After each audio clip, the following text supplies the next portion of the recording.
सभी स्टूडेंट को नमस्ते। उम्मीद करेंगे आप सभी अच्छे होंगे। आज नीट 2025 के क्वेश्चन सीरीज में अपन 3 क्वेश्चन डिस्कस करेंगे, जिसमें से पहला क्वेश्चन है, पहले मैं क्वेश्चन रीड कर लेता हूँ। An electric dipole with dipole moment 5 × 10⁻⁻6 coulomb into metre is aligned with the direction of a uniform electric field of magnitude 4 × 10⁵ Newton per coulomb. The dipole is then rotated through an angle of 60 degree with respect to the electric field. A change in the potential energy of the dipole means एक dipole है, उस dipole को एक uniform electric field के अंदर उसी direction में रखा हुआ है जिस डायरेक्शन में यूनिफॉर्म इलेक्ट्रिक फील्ड है। मीन्स डाइपोल मोमेंट और इलेक्ट्रिक फील्ड की डायरेक्शन सेम डायरेक्शन है। अब इस डाइपोल को इस इलेक्ट्रिक फील्ड से 60 डिग्री एंगल पर रोटेट किया जाता है। तो उस रोटेशन में जो पोटेंशियल एनर्जी में चेंज आएगा वो कैलकुलेट करना है अपने को। ठीक है, तो अपन स्टार्ट करते हैं इसका सॉल्यूशन। ये आपका एक यूनिफॉर्म इलेक्ट्रिक फील्ड है और इसके अंदर ये डाइपोल रखा हुआ है जिसका चार्ज -q और +q है, क्योंकि डाइपोल के ऊपर दो अपोजिट चार्ज होते हैं और इन दोनों चार्ज के बीच की डिस्टेंस 2a ली गई है। ठीक है, at present t = 0 initial position के अंदर ये जो डाइपोल है वो इलेक्ट्रिक फील्ड की डायरेक्शन में रखा हुआ है। मीन्स डाइपोल मोमेंट और इलेक्ट्रिक फील्ड के बीच का एंगल 0 है। तो dipole moment of the dipole is P = Q2a। यहाँ पर अपन ओनली मैग्नीट्यूड ले रहे हैं और ये मैग्नीट्यूड गिवन है क्वेश्चन के अंदर। डाइपोल मोमेंट की वैल्यू गिवन है 5 × 10⁻⁻6 कूलम इंटू मीटर, और ये जो यूनिट है वो SI यूनिट में गिवन है।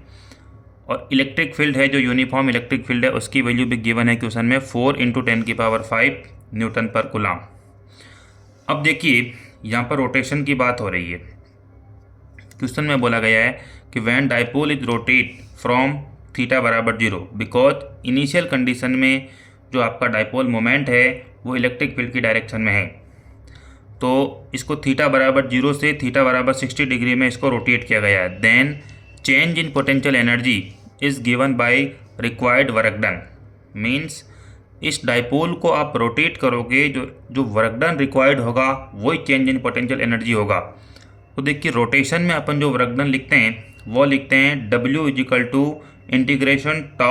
∫τ और अगर वही लीनियर मोशन की बात आती है तो जो वर्क डन होता है वो W होता है F.ds। यहाँ पर ds डिस्प्लेसमेंट वेक्टर है, F यहाँ पर फोर्स है। देखिए रोटेशन के अंदर फोर्स आपका कन्वर्ट हो जाता है टॉर्क के अंदर, और जो लीनियर डिस्प्लेसमेंट है वो एंगुलर डिस्प्लेसमेंट में कन्वर्ट हो जाता है।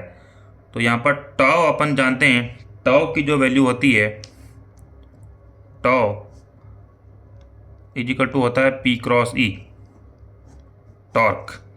यानी कि अगर आप किसी भी डाइपोल को इलेक्ट्रिक फील्ड में रखते हो, जो जनरेट होने वाला जो टॉर्क होता है उसकी वैल्यू होती है P×E। और अगर इसका आप मैग्नीट्यूड निकालोगे तो इसकी वैल्यू आएगी PE sin θ।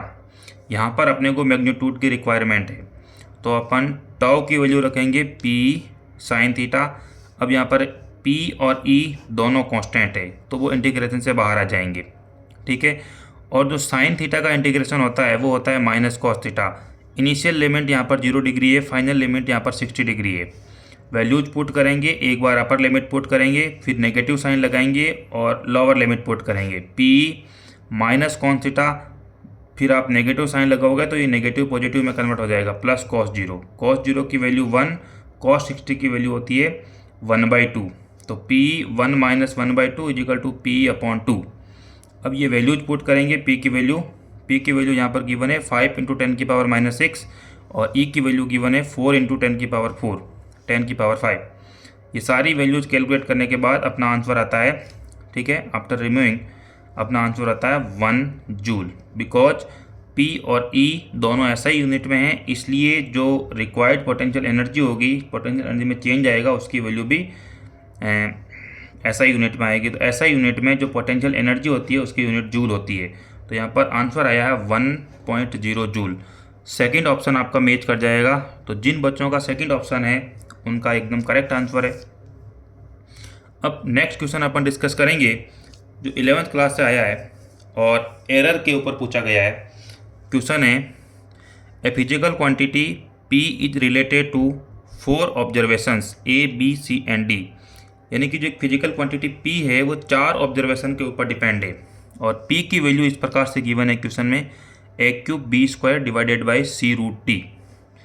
The percentage error of measurement in A B C and D are 1%, 3%, 2% and 4% respectively.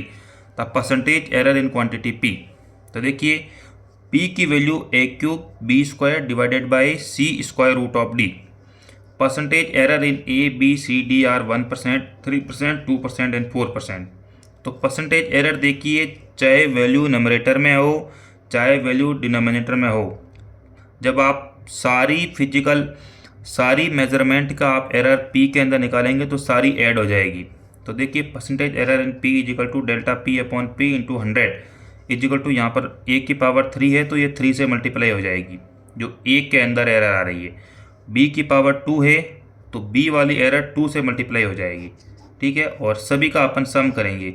C की पावर 1 है तो ये 1 से मल्टीप्लाई होगी और C की एरर होगी। D की पावर यहाँ पर हाफ है तो ये हाफ से मल्टीप्लाई होगी और D की जो भी पावर आएगी वो लिमिट आएगी।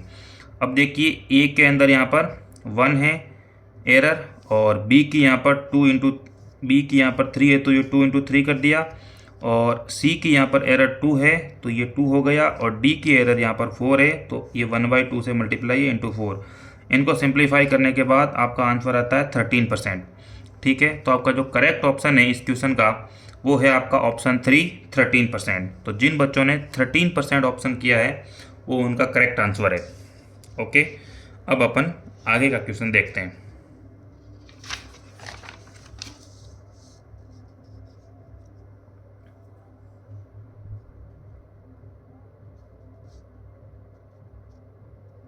नेक्स्ट क्वेश्चन है वो मोमेंट ऑफ इनर्शिया के ऊपर डिपेंड है, जिसके अंदर एक सॉलिड स्फीयर गिवन है जिसकी रेडियस 2r है और इस सॉलिड स्फीयर में से एक केविटी को रिमूव किया गया है। उस केविटी की रेडियस r है। अब अपने को उस सॉलिड स्फीयर का जो रिमेनिंग पोर्शन बचा है आफ्टर रिमूविंग केविटी उसका अबाउट वाई एक्सेस और जो केविटी है उस केविटी का moment of inertia about Y axis, इनका रेशियो अपने को फाइंड आउट करना है। तो एक बार अपन क्वेश्चन रीड करेंगे फिर अपन इसको कम्प्लीटली एक प्रॉपर तरीका यहाँ पर क्वेश्चन को सॉल्व करने का बताया गया है, ताकि अगर कभी आगे की आपको एक ऐसा क्वेश्चन सामना करना पड़े तो आप गलती नहीं करें, ठीक है। ये सिर्फ आंसर नहीं है, पूरा का पूरा टॉपिक यहाँ पर डिस्कस कर दिया गया है। तो देखिए ए sphere of radius capital R, ये कोई एक सॉलिड स्फीयर है, इसकी रेडियस कैपिटल आर है। ए sphere of radius capital R is cut from a larger solid sphere of radius 2r। एक सॉलिड स्फीयर है जिसकी रेडियस 2r है, इसमें से एक सॉलिड स्फीयर है जिसकी रेडियस स्मॉल r है, उसको कट कर दिया गया है। The ratio of moment of inertia of the smaller sphere, यानी कि ratio of smaller sphere to that of rest part of the sphere about Y axis, ठीक है। तो सबसे पहले देखिए अपन फिगर बना लेते हैं। अब अपन ये अज्यूम करते हैं कि suppose mass of solid sphere, जो यहाँ पर कंप्लीटली बड़ा सॉलिड स्फीयर गिवन है, उसका मास अपन कैपिटल M लेके चल रहे हैं और उसकी रेडियस 2r है। Show moment of inertia about its diameter, अपने को पता है कि अबाउट डायमीटर सॉलिड का मोमेंट ऑफ इनर्शिया होता है 2/5 mr², ठीक है। m यहाँ पर मास ऑफ द सॉलिड है स्फीयर और r यहाँ पर radius of the solid sphere है। तो देखिए I डैश टोटल स्फीयर के लिए अपन बात करेंगे तो इसकी आ जाएगा 2/5 m²। यहाँ पर इसका मास m लिया गया और इसकी रेडियस 2r है तो अपन 2r लेंगे। अब क्वेश्चन में ये बोला गया है कि एक कैविटी, इसको अपन कैविटी बोलेंगे जो पार्ट रिमूव किया गया है, a cavity having radius r remove from solid sphere. तो अपने को केविटी का मास यहाँ पर गिवन नहीं है, तो सबसे पहले अपन इस केविटी का मास कैलकुलेट करेंगे। Suppose mass of cavity is M dash, अपन ये मान के चल रहे हैं कि केविटी का मास एम डेस है, तो mass of cavity is equal to M upon 4/3 pi 2r cube. और ये तो हो गया, एक्चुअली इसको आप ये जो क्वांटिटी है इसको आप मास डेंसिटी भी बोल सकते हो, मास पर यूनिट वॉल्यूम। और ये जो वॉल्यूम है वो केविटी का वॉल्यूम है, तो इस केविटी के वॉल्यूम को डेंसिटी से मल्टीप्लाई कर दिया, तो यहाँ पर एम डैश की वैल्यू आ गई m/8। ठीक है, तो जो केविटी रिमूव की गई है इसका मास अपना आ गया m/8 in terms of solid sphere के अंदर। अब moment of inertia of cavity about Y axis, तो यहाँ पर अपन पैरेलल एक्सेस थ्योरम लगाएंगे। देखिए इसके अबाउट केविटी का अपने को पता है और इसके अबाउट अपने को केविटी का निकालना है। तो देखिए I y y dash of cavity, यहाँ पर आप केविटी कर लोगे आई सेंटर ऑफ केविटी यानी कि ये जो पास हो रही है, प्लस एम डेस आर स्क्वायर। अब अपने को केविटी का कैलकुलेट कर लें, इसलिए यहाँ पर मास केविटी का लेना है, इक्वल टू 2/5 एम डेस, और केविटी की रेडियस आर है तो यहाँ पर R square plus M days R square equal to इसकी value I 7/5 M days R square.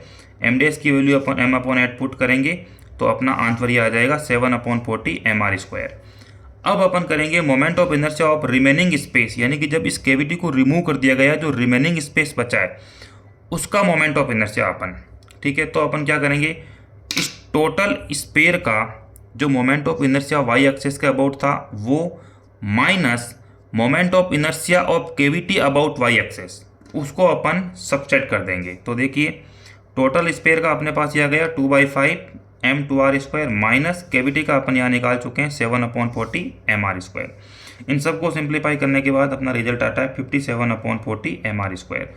अब अपने को क्वेश्चन में ये रेशियो पूछा गया है कि स्मॉलेस्ट स्पेयर यहाँ पर केविटी है, यहाँ पर देखिए ratio of moment of inertia of smaller sphere यहाँ पर केविटी है, तो I y y dash cavity divided by rest part of the sphere, यानी कि जो केविटी रिमूव करने के बाद जो रिमेनिंग पार्ट बचा है ये वाला, इसका ये रेस्ट पार्ट है। तो रेस्ट पार्ट का यहाँ पर अपन ने निकाला है 57/40 mr स्क्वायर, तो 7/40 mr स्क्वायर, और इसको आप करोगे तो ये 47 mr स्क्वायर 40 ऊपर चला जाएगा।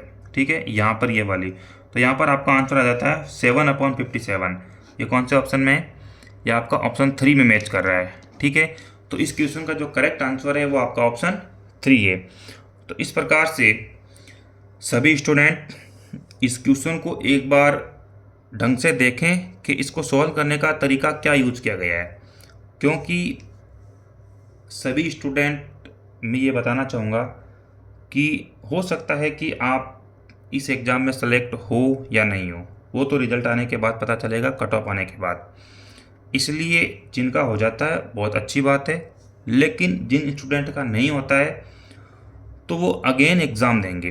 तो अगर इस टाइप के क्वेश्चन अगर आपको नेक्स्ट ईयर देखने को मिलते हैं तो आप उसमें गलती नहीं करें। और अगर आप फिजिक्स में अगर आप 5 क्वेश्चन भी बाकी स्टूडेंट से ज़्यादा स्कोर करते हैं तो आप मेरिट में बहुत ज़्यादा अप रहोगे। तो सभी को मेरी शुभकामनाएं, सभी स्टूडेंट के साथ इसको आप शेयर कीजिए ताकि सभी को इसका लाभ मिल सके। धन्यवाद।